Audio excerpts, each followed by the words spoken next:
Baik Bapak Ibu, mohon izin saya dengan Firwan yang akan memfasilitasi dan juga memandu sesi hari ini. Sebelumnya saya perkenalkan dari pemateri kita yang pertama, Bapak Zul Herizal, beliau di BPKP Perwakilan Provinsi Jawa Barat. Selamat malam Pak. Yang kedua Pak Asep Hairullah, beliau dari Lembaga Sertifikasi Profesi Manajemen Risiko. Informasinya sebelum beliau juga menjabat di KPK ya Pak. Selamat malam Pak. Bismillah. Assalamualaikum warahmatullahi wabarakatuh. Selamat malam, salam sejahtera untuk kita semua. Terima kasih Pak Moderator. Pak Asep ini guru saya dulu nih. Beliau ngisi public speaking sering dulu di BPKP gitu kan. Jadi saya bisa ngomong nyontoh beliau lah ini. Di panel sama Pak Asep. Dulu Pak Lindung pun kayaknya ikut nih. Baik Bapak Ibu sekalian, berapa menit waktunya? Kita sampai jam 21.30 Pak. Enggak, data saya berapa menit? Eh, Selesainya Pak. Selesainya. Bisa nggak bagian beliau nanti? Baik Bapak Ibu sekalian. Ya, kami persilakan Pak Asep. Silakan Pak. Assalamualaikum warahmatullahi wabarakatuh. Ya, tepuk tangan yang meriah sekali lagi buat dari BPKP. Ya, tapi kelihatannya itu tepuk tangan masa lalu itu. Ya, kalau tepuk tangan masa depan tuh diganti. Ya, kalau yang tepuk tangan yang lalu begini semua ya. Nah, kalau begini ini itu ibaratnya itu energi positif sama energi negatif itu sama-sama ya. Ada kemungkinan yang negatif mengalahkan yang positif ya. Ada kemungkinan prod-prod ini malah lebih berkuasa dibandingkan dengan apa? Yang berintegritas gitu. Maka tepuk tangannya mulai dari sekarang dan seterusnya. Mari Bapak Ibu tangannya begini semua. Tangan begini, yang kiri begini, yang kanan di atas. Mari kita tepuk tangan ya. Nah, bayangkan itu semua resiko fraud yang di bawah. Ini adalah anti fraud, integritas dan sebagainya. Mari kita hancurkan apa? Bersama-sama semua resiko-resiko fraud ya dengan yang namanya yang tadi disampaikan dengan mitigasi apa resiko. Jadi kalau begini itu tepuk tangan yang lalu sekarang diganti jadi begini gitu ya. Itu hanya biar Bapak Ibu segar karena kalau sudah ditepuk-tepuk di sini ini banyak urat sarafnya gitu ya. Dan kalau berbicara tentang praktek baik yaitu selalu yang namanya baik akan terus berkembang. Yang dulu dirasa sudah apa? Baik memenuhi standar itu dianggap yang dulu sudah harus dilakukan perubahan lagi ya karena kita berkembang terus untuk menjadi praktek apa baik itu ya. Ini sekilas tentang ya saya dulu di KPK tadi udah dibilang kalau saya ke BPKP yang ngajar itu juga apa public speaking dan yang lain-lain ya dulu gitu ya ya. Nah sekarang saya mewakili LSPMR gitu ya, lembaga sertifikasi profesi manajemen apa resiko gitu ya, datang ke sini gitu ya. Nah kita mohon maaf saya juga biasanya berdiri maaf harus ya. Nah jadi kalau kita bicara peta resiko itu adalah gambaran tentang seluruh resiko yang dinyatakan dengan tingkat atau level masing-masing resikonya gitu. Dan peta risiko fraud harus merupakan bagian dari keseluruhan peta risiko, termasuk tadi ada risiko yang lain-lainnya juga gitu. Jadi satu bagian. Jadi manfaat kita punya peta risiko fraud memiliki pemahaman menyeluruh tentang lingkungan risiko dan bagaimana risiko-risiko dibandingkan satu sama lain karena kita punya sumber daya yang terbatas, tentunya kita memilih yang punya prioritas yang tinggi, yang paling bisa dengan prioritas resikonya. Lanjut. Nah, ini sedikit TTS, saya mau ngajak Bapak Ibu untuk mulai memahami resiko di perkembangan sekarang, ya. Eh, kalau yang kita Bapak Ibu nomor 1 kira-kira bisa jawab nggak nomor 1? Inti dari 3 elemen sasaran manajemen risiko fraud. Pasti nggak bisa apa? Jawab gitu. Karena ini sesuatu yang membutuhkan pemikiran yang lebih menerawang, ngira-ngira gitu ya. Ya. Tapi kalau Bapak Ibu nomor 3 mendatar itu kira-kira apa? Aceh gitu ya. Asep Cairullah gitu kan. Jadi kalau dulu di KPK ada ACLC itu anti corruption learning center, karena dulu saya yang memulai, maka suka dibilangin Asep Cairullah Learning Center katanya dulu. Nah, Aceh itu gampang. Kenapa? Yang nomor pertanyaan yang nomor 3 mendatar itu sudah kebayang oleh kita. Tapi kalau yang nomor 1 itu tidak terbayang. Dan kalau bicara tentang resiko, sebenarnya kita bicara tentang future juga, bukan yang masa lalu juga. Dari masa lalu ya temuan, ya masukan. Ketuan itu masa lalu, bisa jadi sumber untuk kita memetakan resiko. Tapi bagaimana kita memetakan resiko yang kemungkinan yang akan terjadi, karena bicara resiko, bicara tujuan, bicara di depan, bicara masa depan gitu. Ya. Coba bisa jadi yang nomor 1 itu perlu ada, mungkin awalnya blank. Ketika saya bilang nomor 1-nya itu adalah kata depannya P, belakangnya N, gitu kan? Ditambah lagi apa? Mungkin nanti bisa jadi menjawab gitu. Ya, coba misalkan kalau yang nomor 5, bentuk korupsi yang paling sering terjadi yang buat sistem jadi mandul. Nah, yang tadi oleh pembicara pertama sudah disampaikan tuh, sistem-sistem itu jadi nggak berlaku tuh. Kira-kira apa tuh nomor 5 mendata? Kolusi. Nah, itu juga mungkin karena ada gambaran gitu. Walaupun tidak ada clue-clue, tapi ada kebayang. Nah, begitupun kita manajemen resiko selalu harus diperbaharui lagi, dievaluasi, dikembangkan lagi. Kenapa? Karena kemungkinan bagaimana kita memprediksi resiko, ada yang memang sama sekali kita tidak terbayang, ada yang samar-samar, ada yang bisa dengan jelas kita petakan. Jadi saya kalau bicara tentang membayangkan itu sebenarnya urusan otak kiri atau otak kanan. Supaya Bapak Ibu besok menyusun resikonya bisa otak kiri atau otak kanan. Kira-kira pakai otak nggak? Ya pakai, saya yakin. Sekarang pakai otak kiri atau kanan pas nyusun resiko? Ya butuh dua-duanya gitu. Ya, butuh otak kiri, butuh otak kanan. Otak kiri tadi yang dari pengalaman-pengalaman. Otak kanan kemampuan kita untuk membayangkan, untuk mengasosiasikan diri kita ke depan pergi. Kalau Bapak Ibu tidak pergi ke depan, ya, mengasosiasikan diri ke depan, kira-kira resikonya apa gitu. Bapak Ibu harus mempunyai kemampuan yang namanya asosiasi gitu. Membayangkan ke depan kejadian baru bisa menuliskan gitu. Ya. Mari tangannya semuanya begini, Pak. Tangannya begini. Ya berdiri aja semua ya. Mohon maaf berdiri semua karena kalau biar nggak ngantuk gitu ya. Berdiri semua. Bapak Ibu, saya kondisikan untuk bisa membayangkan, membutuhkan kemampuan otak kiri dan otak kanan ya. Mari.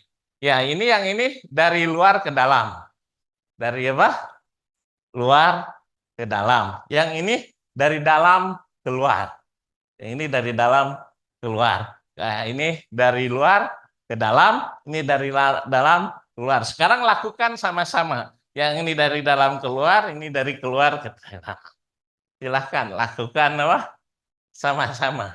Nah, kalau yang mohon maaf ya, kalau tidak terbiasa otak kiri, otak kanannya bekerja dengan sama-sama, paling jadinya begini aja gitu.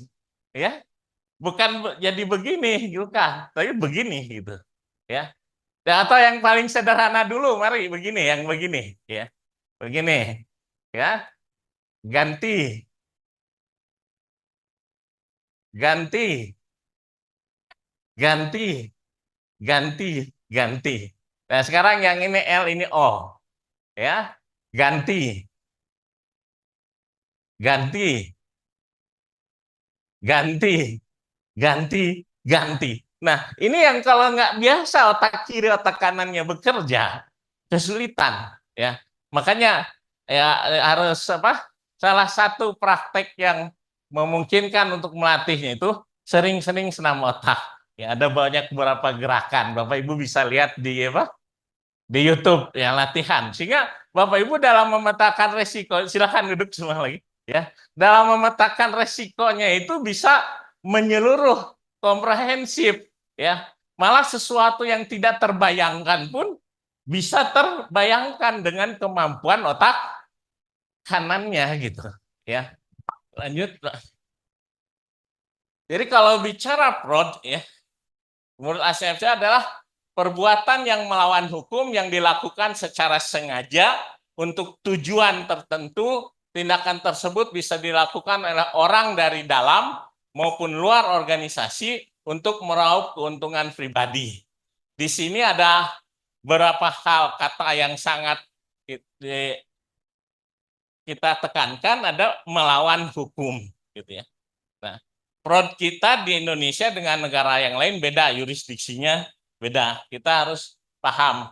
Di Indonesia itu kan ada 3 jenis, dan yang paling dominan banyak adalah korupsi. Korupsi itu ada 7 jenis. Nah, sayangnya kadang-kala masih orang yang banyak memahami korupsi itu identik kerugian keuangan negara saja gitu. Yaitu yang terjadi. Nah, terkait ada tujuan, ya. Ya, ada tujuan, ada orang dalam, orang luar, ya. Nah, ini menarik. Sebenarnya kalau kita memahami, banyak yang kita hanya memandang sebagai melawan hukum.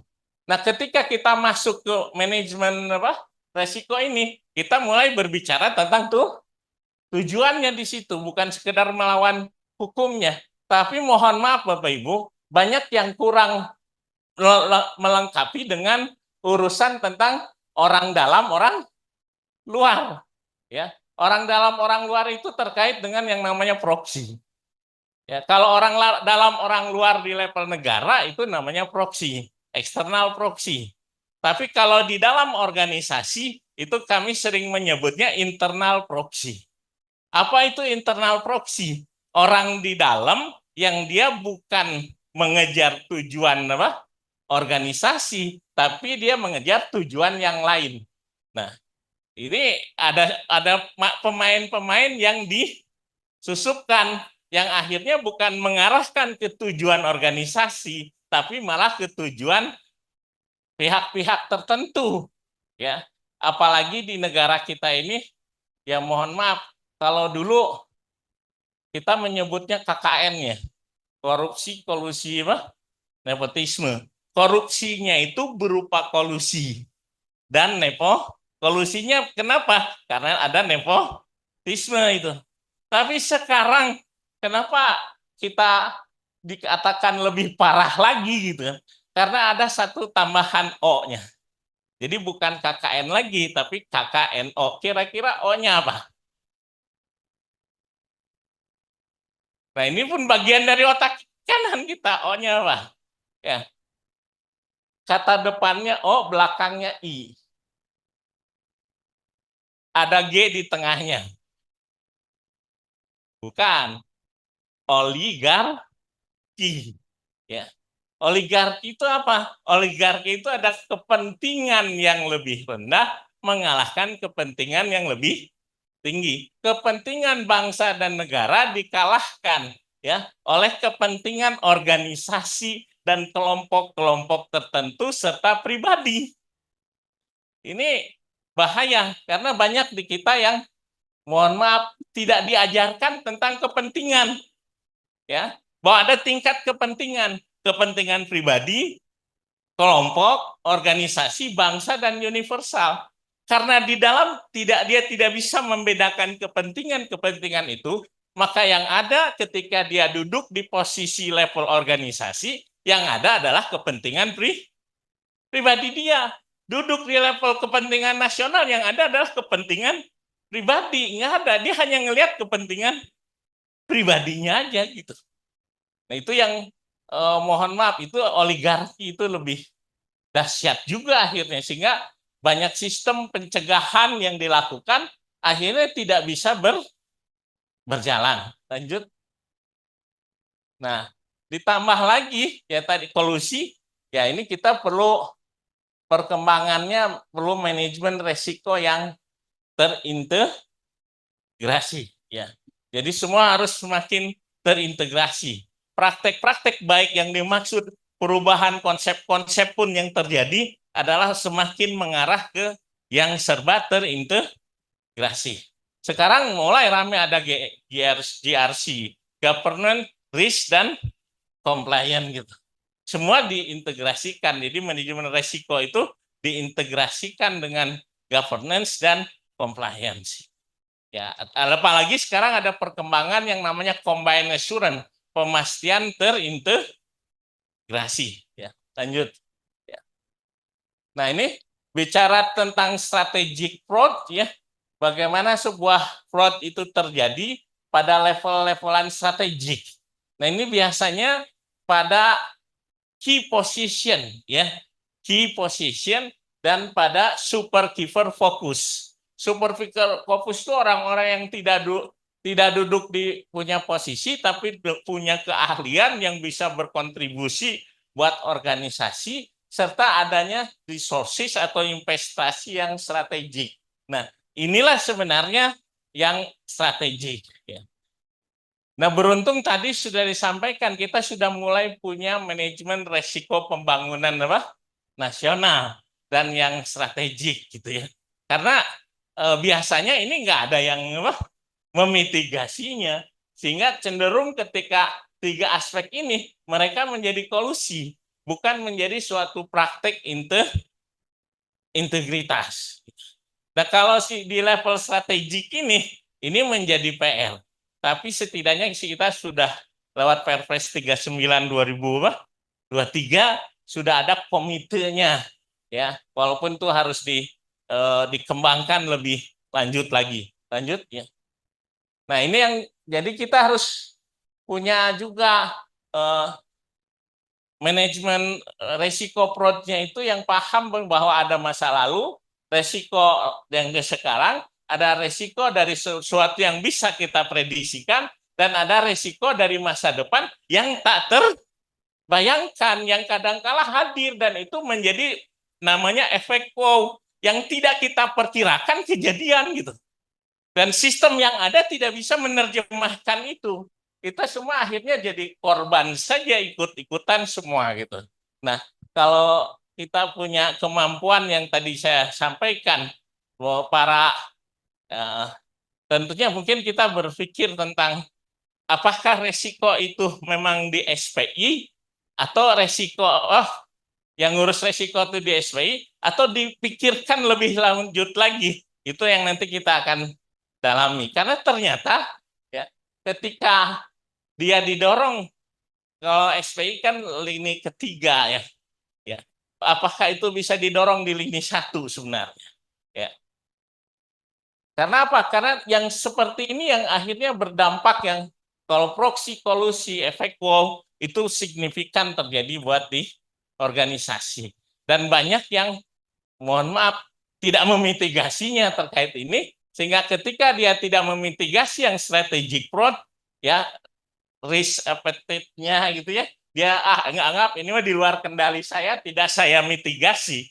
Tapi lama-lama setiap organisasi melakukan itu sebagai residual risk, si residual risk itu lama-lama ngumpul di lingkungan makro, dan akhirnya kena juga ke lingkungan mikronya terpengaruh gitu ya. Jadi sebenarnya walaupun ada residual risk, ya kita harus ada aksi bersama ini, dan mudah-mudahan dengan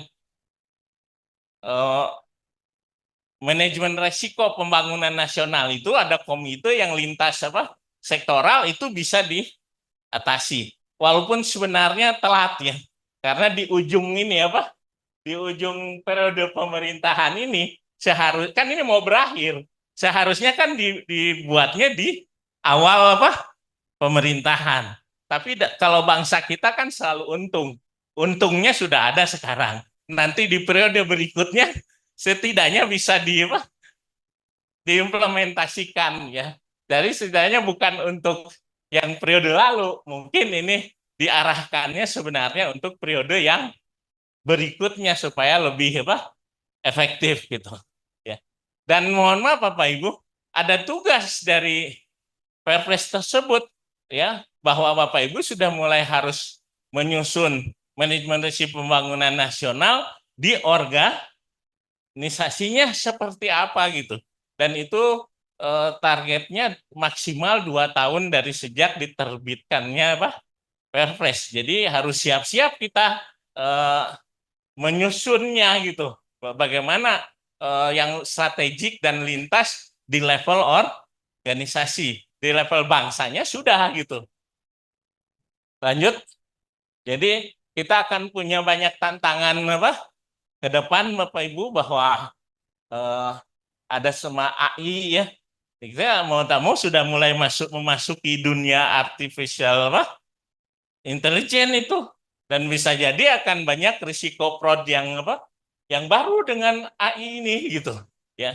Itu kita harus bisa membayangkan dengan adanya AI kira-kira akan terjadi fraud-fraud seperti apa gitu, dengan dampaknya semakin puka ya, volatility, uncertainty, complexity, ambiguity ya, bahwa ternyata yang mengalami puka bukan swasta saja, government juga sudah mulai bicara tentang puka, tidak ada yang bisa dipastikan gitu ya.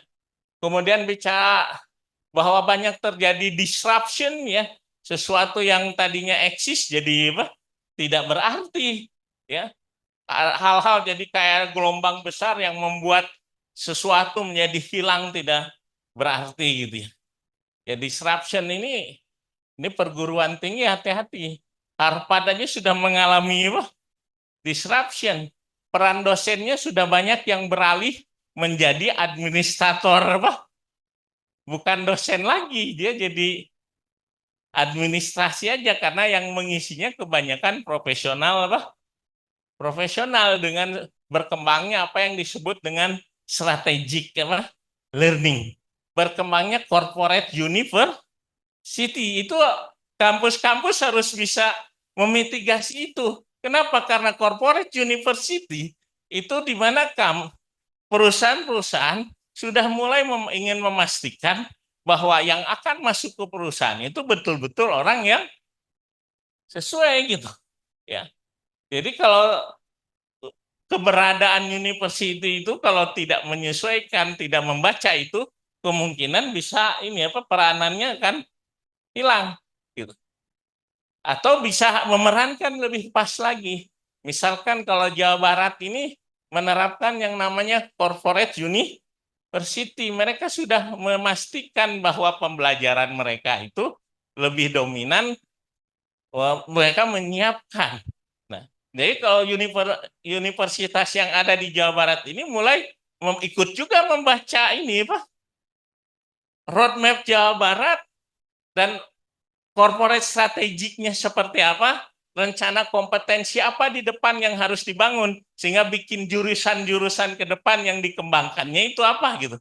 Kalau nggak menyesuaikan, nanti mungkin setiap lulusannya tidak terjamin terserap oleh ya di daerah itu gitu ya. Itu dari disruption. Ada kepentingan-kepentingan gitu. Dan terutama kalau bicara kolusi, pola hubungan. Nah, ini yang nanti ini sebenarnya pola hubungan itu mitigasinya jarang yang terjadi, dan mungkin saya ada usulan kalau tadi di BPKP dibuat heat map gitu ya. Saya merekomendasikan ya untuk adanya peta resiko 3 dimensi. Selama ini resiko itu dua dimensi, cuma dampak dan frekuensi. Nah, harus ditambahkan lagi satu aspek pola hubungan. berarti kita memahami bahwa ada hal-hal prod yang tadi yang lintas apa sektoral. Lanjut. Nah, jadi ini tadi. Jadi kan residual risk itu lama-lama kan bisa ngumpul jadi apa? Prod risk. Jadi semacam tendangan pisang, ya. Tendangan pisang itu apa? Ini istilah sepak bola karena saya suka sepak bola ya. Tendangan pisang itu apa? Jadi kalau bola yang ditendangnya penendangnya Roberto Carlos, ya, terus Ronaldo, Lionel Messi gitu ya, dia bisa melakukan tendangan pisang. Nah, kalau tendangan pisang terjadi, ini penjaga gawang, ini pemain bertahan, SPI-nya gitu ya. SPI itu cuma melongo aja, tiba-tiba kejadian gol aja. Nggak bisa ngapa-ngapain gitu. Itu yang namanya tendangan pisang. Dan ini banyak terjadi di kementerian-kementerian. Jadi pada saat ada kejadian di KKP, kan ada di situ tunas integritas, Pak Asep, ini tendangan pisang. Ya. Orang-orang yang berkuasa di luar organisasi dan yang baru masuk ke kita ngacak-ngacak dia yang ternyata bukan kami yang dari apa? Dari dalam. Dan orang yang berkuasa, SPI tidak bisa melakukan apa, cuma bengong aja. Tiba-tiba kejadian aja, ada penangkapan aja gitu. Ada OTT aja gitu. Itu karena itu berupa tendangan pisang. Atau juga yang sepak bola apa? Gajah. Kalau sepak bola gajah itu fraudnya sebenarnya sudah dilakukan sebelum dia menjabat gitu. Ya. Jadi kalau tadi mitigasi resikonya dengan skenario, mereka pun juga berskenario juga gitu. Makanya kenapa istilahnya itu kami sering menyampaikan bahwa ada sinden, ada wayang, ada dalangnya. Dan kenapa kita masih banyak terjadi penangkapan-penangkapan, jangan-jangan yang ditangkapnya baru sinden dan wayangnya. Dalang-dalangnya belum ini apa? Belum dimitigasi, dalang-dalangnya belum ditangkap misalkan. Maka berulang aja terus ya. Izin Pak Asep, tinggal Ya. 10 menit lagi. 10 menit. Oke, Baik. lanjut ya. Nah, ini jadi resiko itu banyak ya. Dan yang tadi lemah kita itu di resiko strategis dan serba apa? Lintas. Kalau ini butuh collaborative action, butuh penyusunan resiko secara bersama-sama lintas sektoral. Jadi nggak bisa kita hanya sendirian ya, nyusun resiko sendirian nggak, susun sendirian dan juga harus berbarengan dengan yang lain. Lanjut ya. Nah, ini jadi yang kalau operasional internal sudah efektif dah mitigasinya karena semakin banyak yang menerapkan manajemen apa? Resiko. Justru yang strategis dan serba lintas ini yang kurang didalami. Lanjut ya. Nah, terkait tujuan ya. Nah, orang tuh analogi tujuan tuh kayak pilar dan tujuan gitu.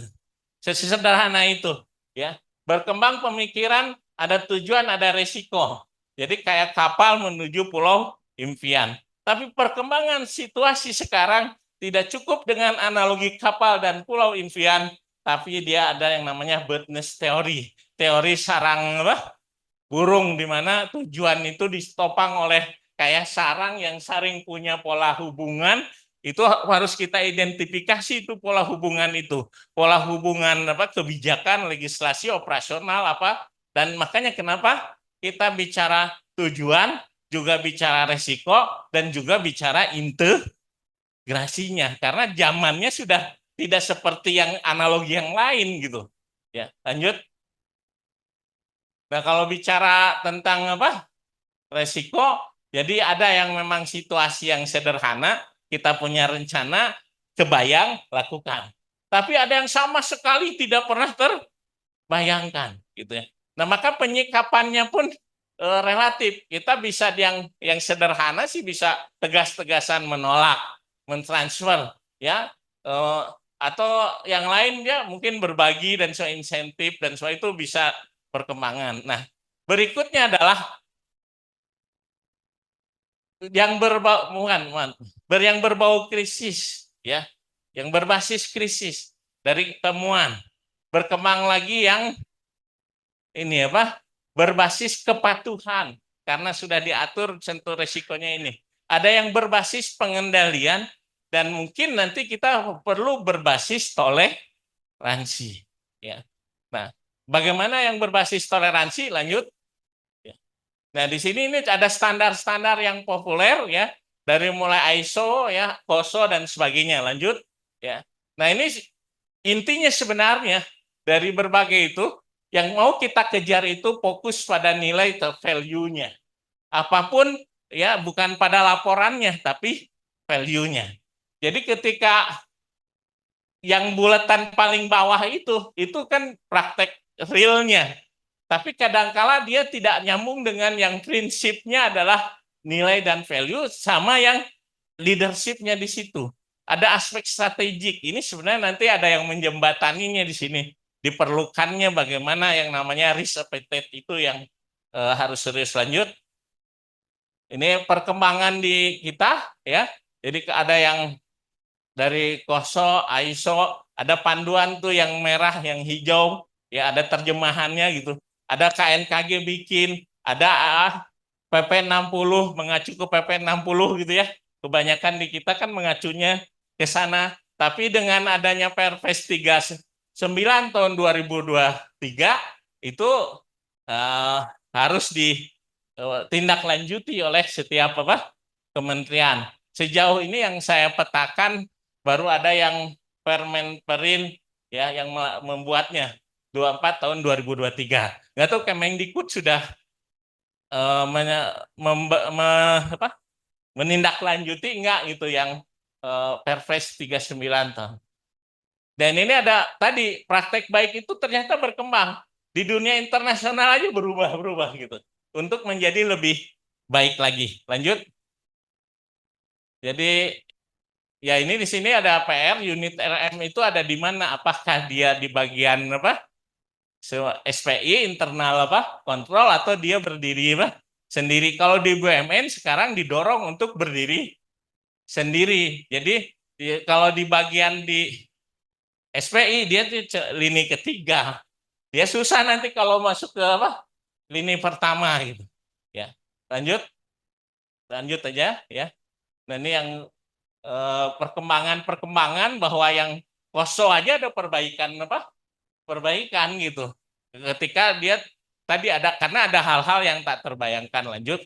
Jadi sebenarnya kita di tahun 2012 sampai 2014 kita bikin yang namanya sudah dorong tuh rembuk integritas nasional untuk adanya national risk management. Tapi baru terwujudnya di 2023. Pak Bu Arumsari ya, dan Bu Arumsari dulu rame-rame itu kita di rembuk integritas nasional ngomong tentang national risk management gitu ya. Lanjut. Dan ini perkembangan di dunia standarnya pun ada. Nah, di sini ada kelemahan kalau yang berbasis SPIP itu apa? Dia cuma ada beberapa. Belum melingkupi yang proses yang ISO ya, yang 2018, yang COSO yang terbaru gitu. Nah, ini ada perubahan. Lanjut ya. Lanjut ya. Nah, maaf gitu. Nah, di situ sebelumnya cenderung operasi, pelaporan dan kepatuhan tidak mengarah ke strategik objektifnya ya. Di yang enterprise risk management ya. Nah, makanya ini antara apakah resiko itu di internal control atau dia di enterprise risk management, ini mulai dipikirkan dengan adanya manajemen risiko pembangunan nasional yang cenderung memakai enterprise risk management, ya mungkin tiap satuan kerja mulai bisa menindaklanjutinya. Lanjut. Nah, ini jadi di COSO itu resiko, bagaimana manajemen resikonya itu, pemetaan resiko bagaikan DNA-nya, dia pun masuk sampai ke awalannya, lebih ke awalan ya, bukan di lini tiganya, tapi di awalan sejak dari penyusunan visi dan misi di situ pun. Lanjut ya. Dan di sini mungkin praktek terbaiknya ya, kalaupun sekarang kan kita sedang berada di irisan tuh ya, antara enterprise risk management sama internal control, kita geser jadi bahwa internal control ada di dalam di situ. Dan ketika kita ada kebijakan manajemen risiko pembangunan nasional, tentunya ya Di situ ada manajemen risiko lintas sektoral dan ada manajemen risiko organisasi. Nah, ini siap-siap Bapak Ibu untuk di Kemdikbud untuk menindaklanjutinya. Di Perpres tersebut diberi waktu ya maksimal 2 tahun sejak Perpres ini diberlakukan. Lanjut ya. Nah, di sini di MRPM ini dia menyentuh ke semua dan itu harus terintegrasi sampai ke yang desa, pemerintah desa juga risikonya harus terintegrasi. Jadi di satuan kerja harus terintegrasi ke yang strategiknya dan harus terintegrasi secara nasional. Lanjut. Jadi di sini harus mulai bicara strukturnya ya, kerangka kerjanya itu ada di pasal-pasalnya di sana ya. Lanjut. Nah, di sini lebih dominan menerangkan tentang adanya pentingnya risk affected framework. Ada yang risk affected-nya yang risk taker, ada yang enggak. Jangan-jangan sebenarnya organisasinya bukan risk taker ya. Sehingga banyak risiko yang jadi residual risk gitu. Aman aja organisasi untuk sekarang, tapi untuk ke depan dia berisiko tinggi karena residual risk-nya yang justru yang strategik jadi residual risk ya. Lanjut.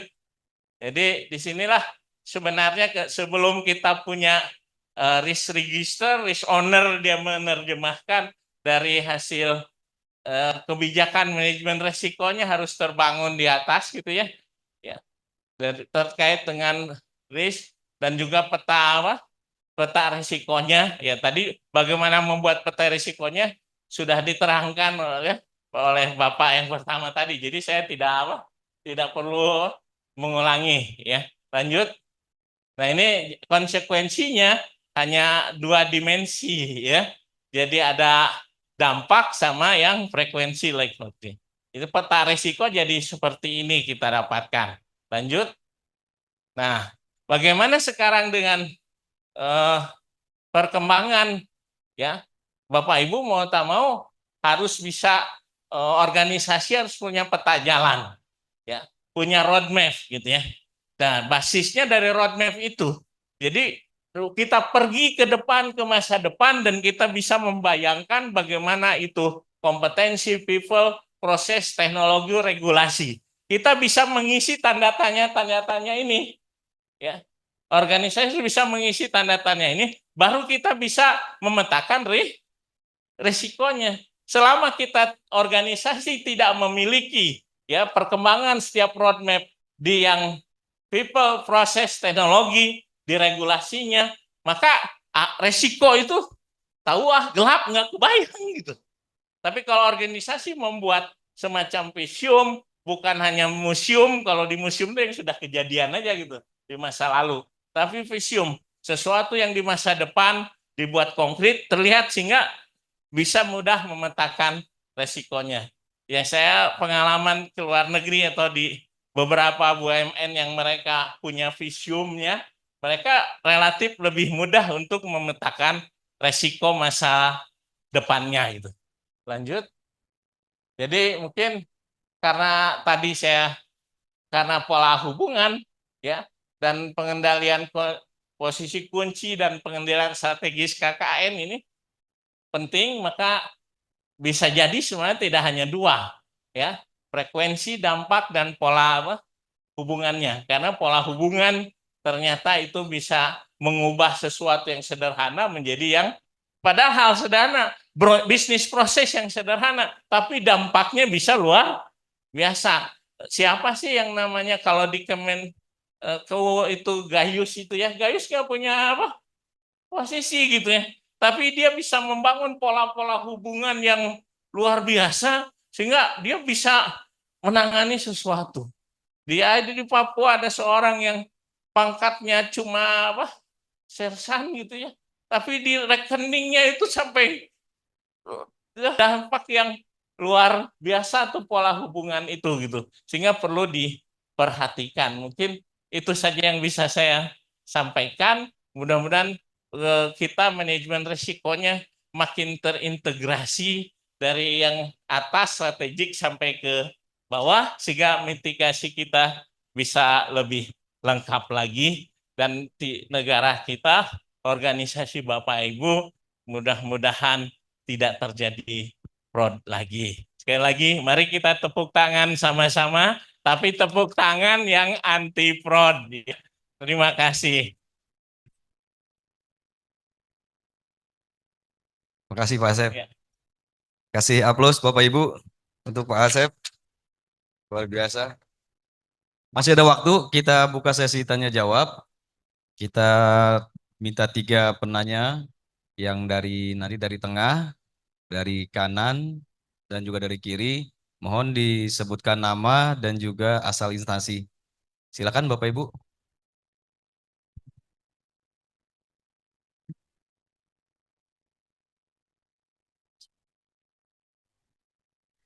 Baik, Bapak, selamat malam. Perkenalkan, nama saya Rida Perwitasari. Saya dari UPN Veteran Jawa Timur, Bapak.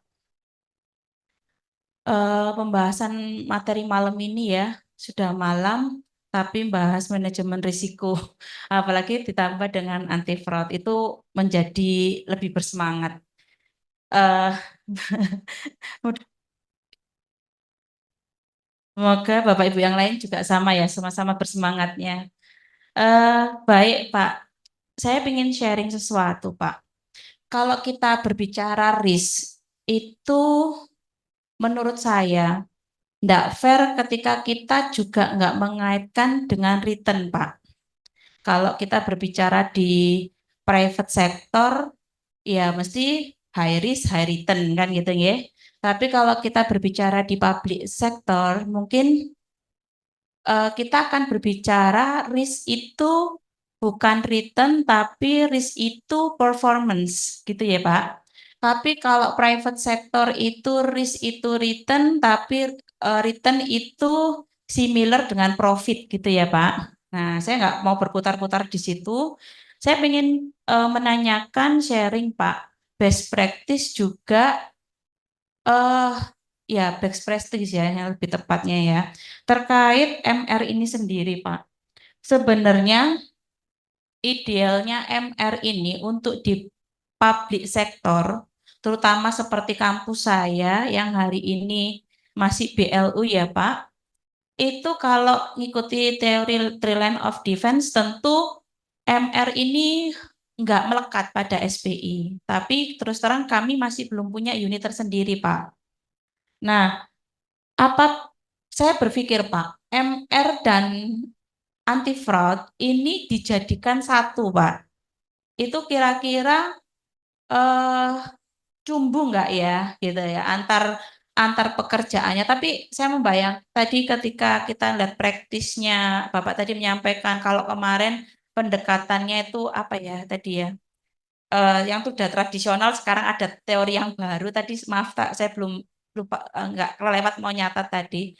Nah itu kira-kira memungkinkan nggak sih Pak seperti itu? Apakah harus bikin unit sendiri ataukah memang bisa melekat di SPI, tapi sampai sejauh mana Pak nanti kewenangan SPI ini mana yang berbicara tentang MR, mana yang berbicara anti fraud, mana nanti yang berbicara tentang fungsi SPI sendiri sebagai fungsi pengendalian dan pengawasan.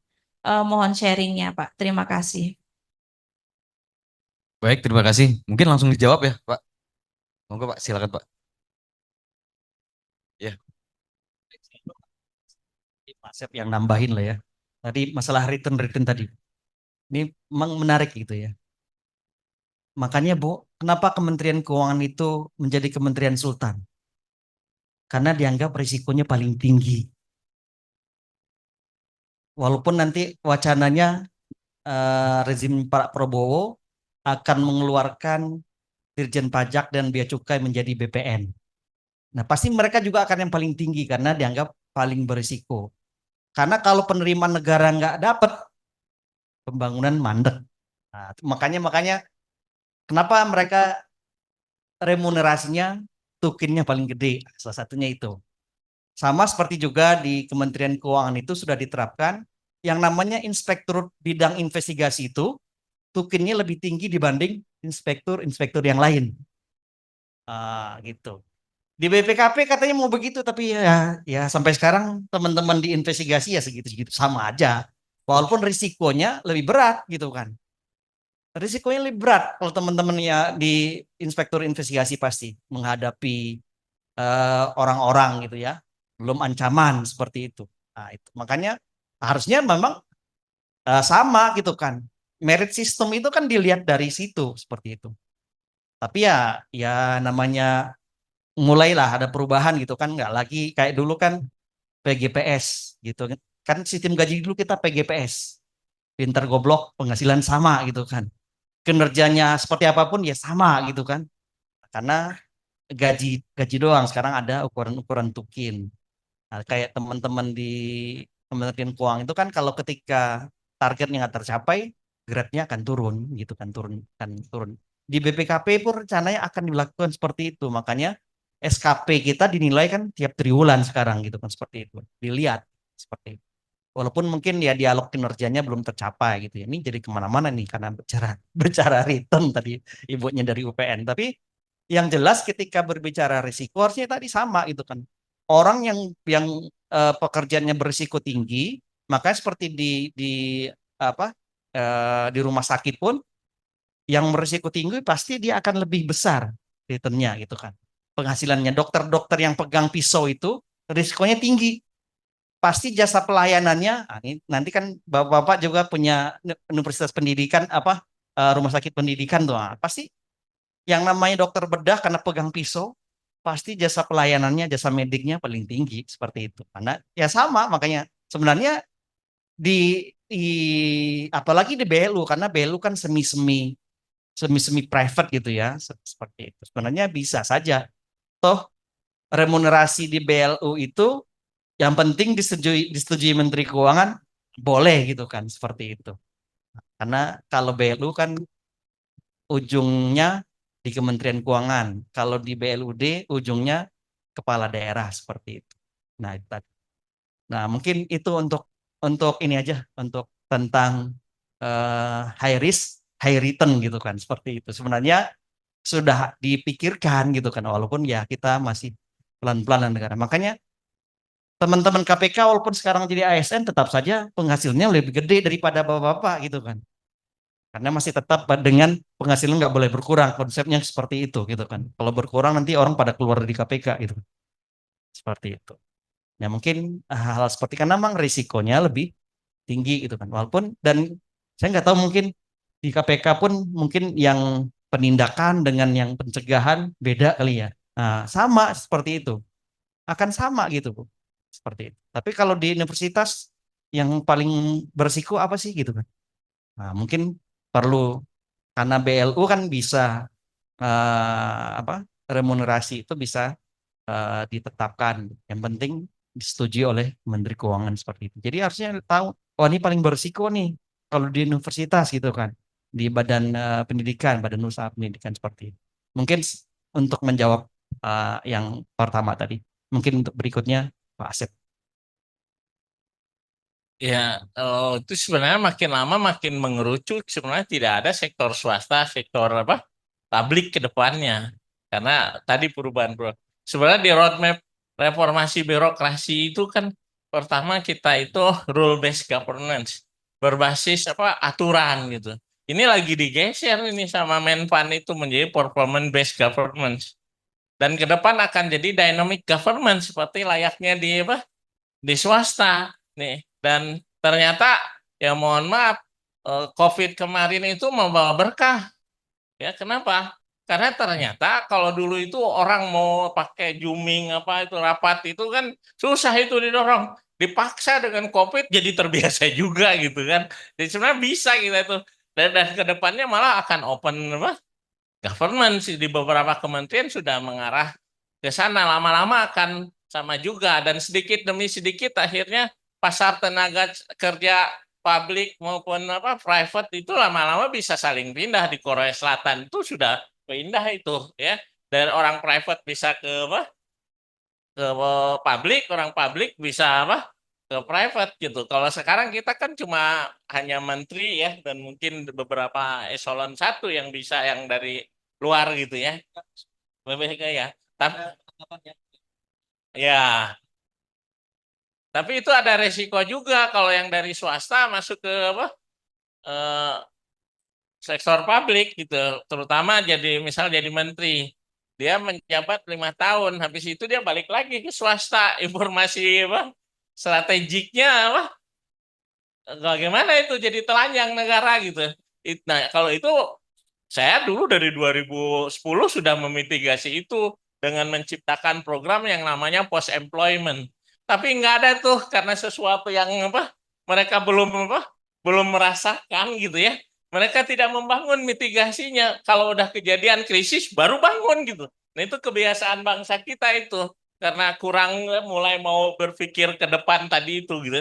Padahal itu nanti akan terjadi dari sekarang kalau paham itu ya bangun yang namanya post apa employment gitu. Bagaimana pengaturan masa akhir kerja jangan sampai apalagi sekarang kan kalau di BUMN itu Pak Erik kan sudah mulai mendorong milenial jadi apa? Direktur gitu kan. Kalau dulu kan orang berpikir kalau mau jadi jabatan yang paling penting kan masa kerjanya udah tinggal pensiun gitu ya. Kalau sekarang orang-orang yang muda didorong jadi apa? Pimpinan di bawah kementerian di Kementerian Kesehatan itu sudah mulai juga tuh Pak Budi Sadikin. Jadi yang muda-muda jadi apa? Pimpinan di atasnya. Nah kalau yang muda jadi pimpinan, pada dia kan karirnya masih mikirin karir. Di akhir masa kerja dia, jangan-jangan hal yang strategik diarahkan untuk kepentingan karir dia gitu. Dan itu nggak ada yang memitigasi tentang itu. Nah, kami dorong tentang post employment sebenarnya, mendorong menjaga selain keamanan informasi tadi jangan sampai terjadi konflik of interest di akhir masa kepemimpinan yang strategik. Coba bayangkan kalau itu urusan strategik dibawa jadi kepentingan pribadi ya masyarakat luas yang yang dirugikan gitu. Itu ya jadi Ibu ya lama-lama akan mengarah sana. Tapi apakah nanti sebenarnya dibuat sendiri atau terpisah gitu ya? Itu ya kebijakan organisasi nanti yang ini jangan sampai dibuat banyak tapi sebenarnya kembali lagi baliknya ke value tadi, fokusnya ke value, bernilai enggak gitu ya. Dan kalaupun bicara tentang profit sebenarnya di dunia swasta pun tidak mulai ada kesadaran untuk tidak sekedar profit gitu. Bahwa mereka mulai kan ada profit, ada yang shareholder value sampai ada yang stakeholder value. Ini saya lagi mengkampanyekan ke dunia swasta untuk mereka ukuran kinerjanya bukan cuma sekedar profit tapi stakeholder value yang lama-lama akan sama dengan ukuran kinerja dari government sebenarnya. Kalau stakeholder value itu diukur economic value added-nya ya dari bagaimana itu buat pegawainya, buat lingkungannya dan seluruh stakeholder. Yang terasa sekarang itu industri tekstil. Industri tekstil itu mereka ngomong profit tanpa aspek yang lainnya dia tidak. Sekarang kan lagi mengalami ini bagaimana bangkrut ya, banyak yang bangkrut PHK gitu. Karena bisa jadi dia dulu hanya profit saja, tidak mempertimbangkan yang lain gitu. Itu mungkin. Baik, terima kasih. Ada lagi yang dari sebelah kanan? Atau Bapak Ibu ada yang mau bertanya? Ya, Mas Adam, silakan. Ini salah satu auditor kami, Pak.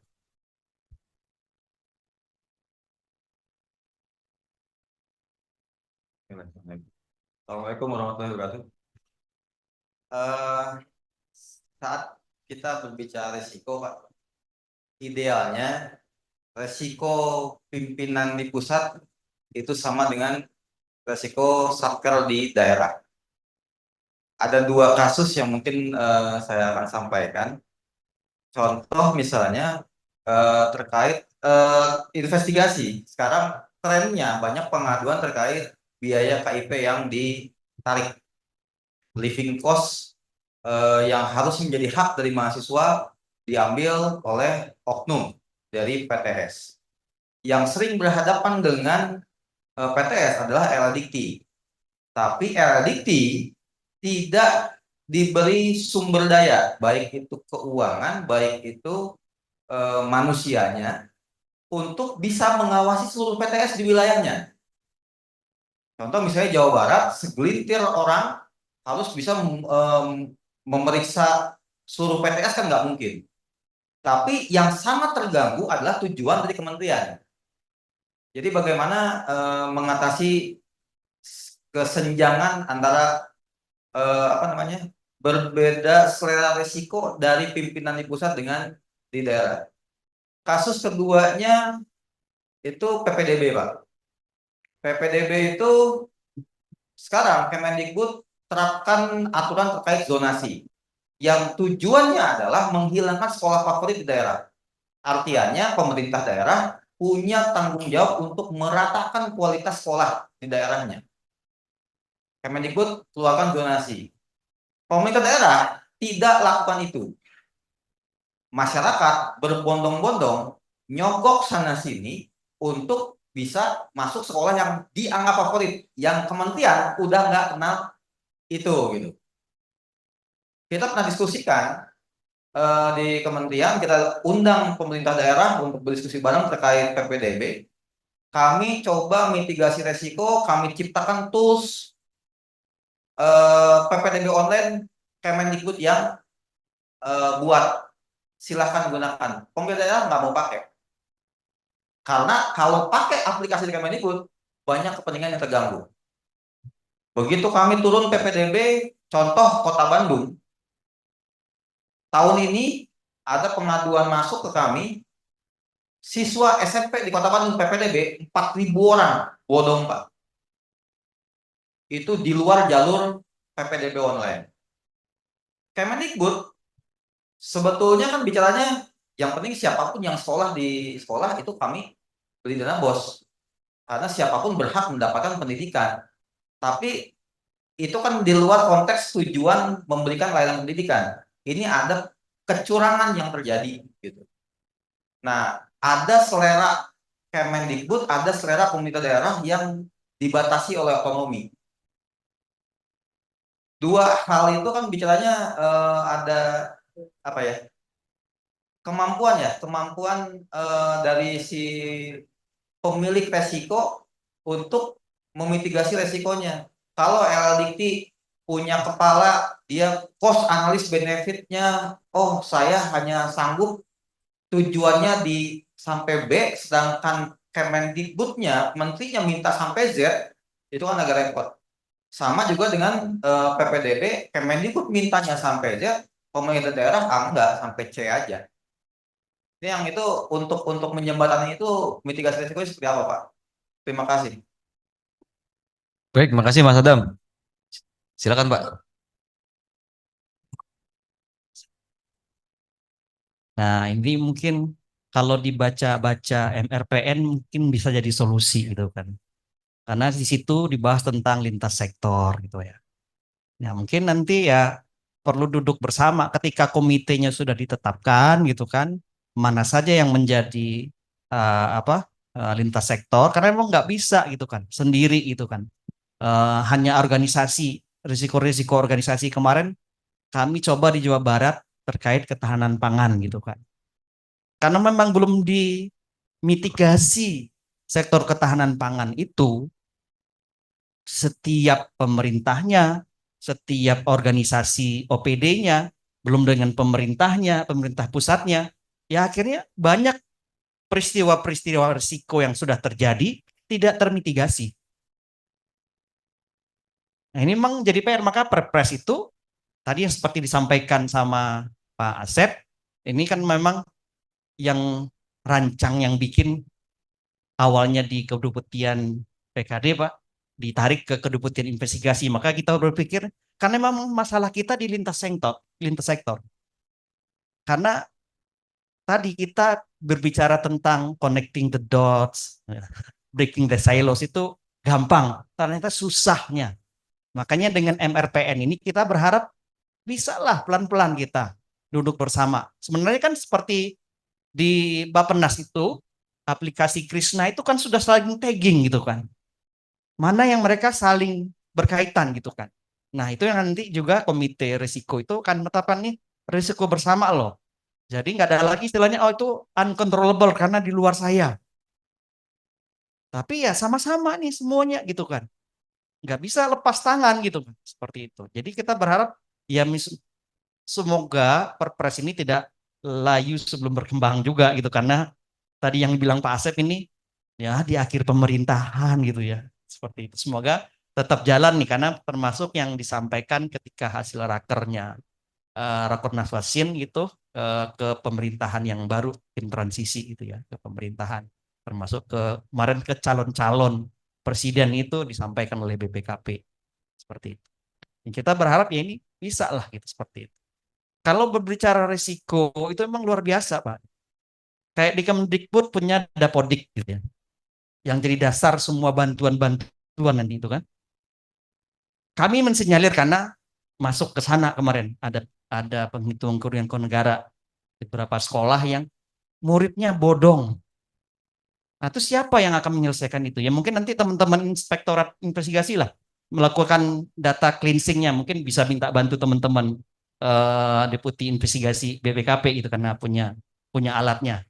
Karena kemarin DTKS kita cleansing gitu kan. Itu ternyata datanya Kemenak dimasukin di Dapodik. Siapa yang bisa tahu itu?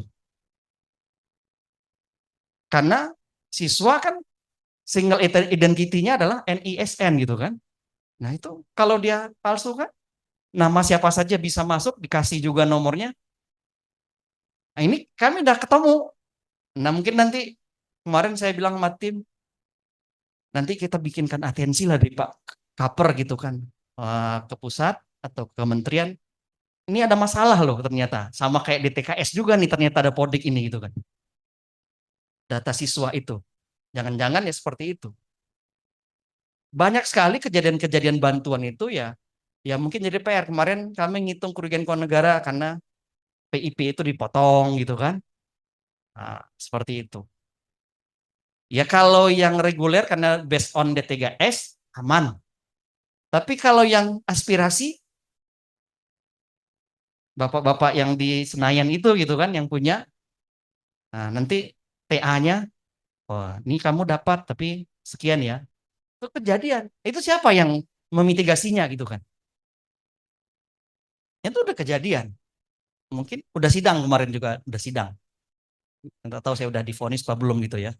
Pemotong-pemotongnya itu.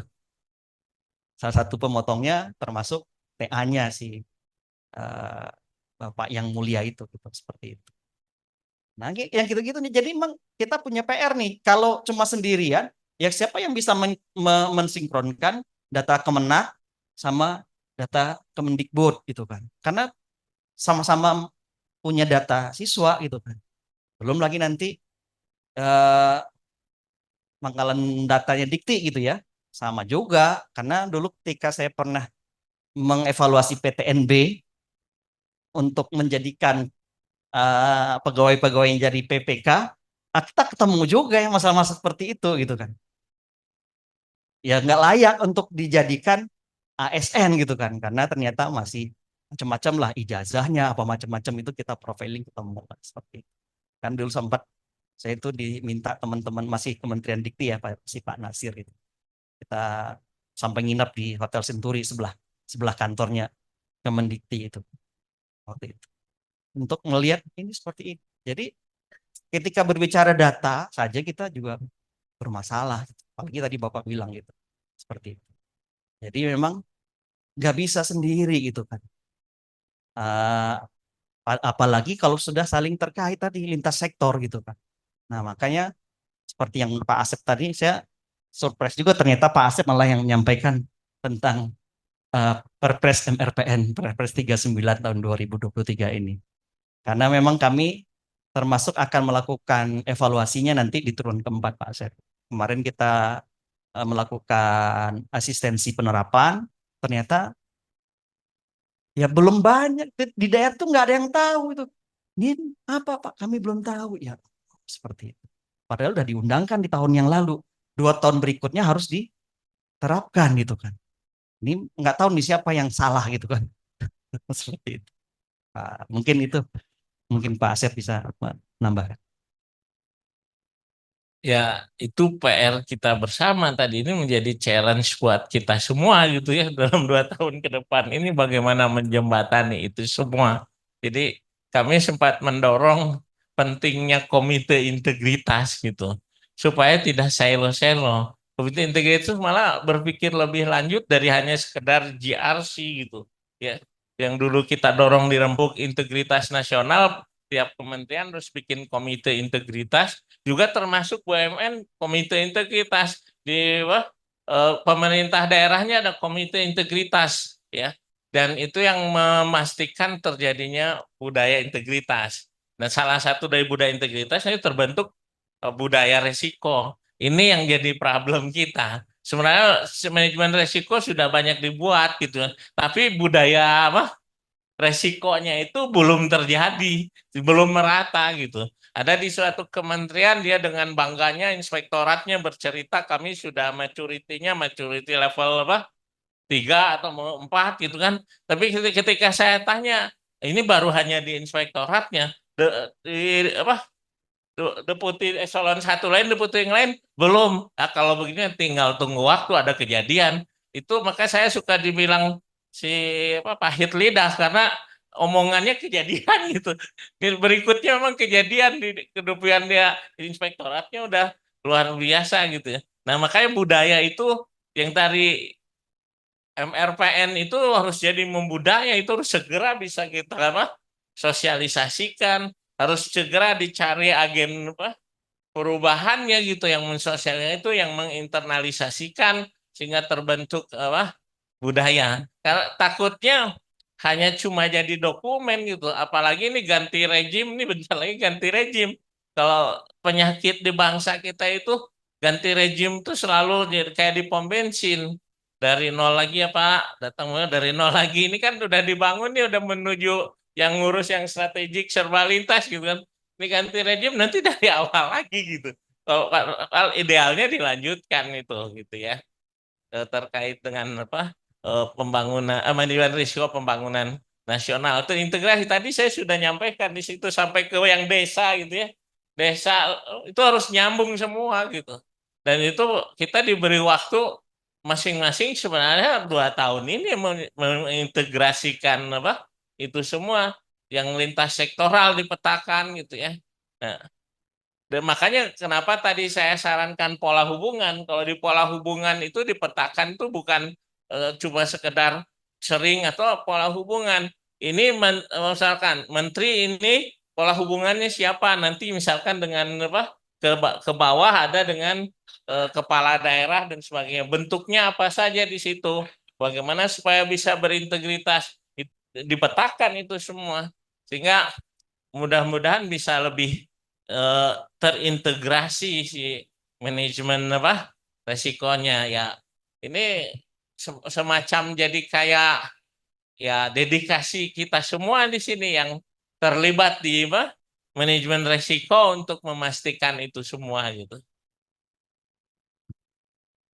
Baik, mungkin satu lagi ya penanya terakhir. Ada Bapak Ibu? Atau udah cukup?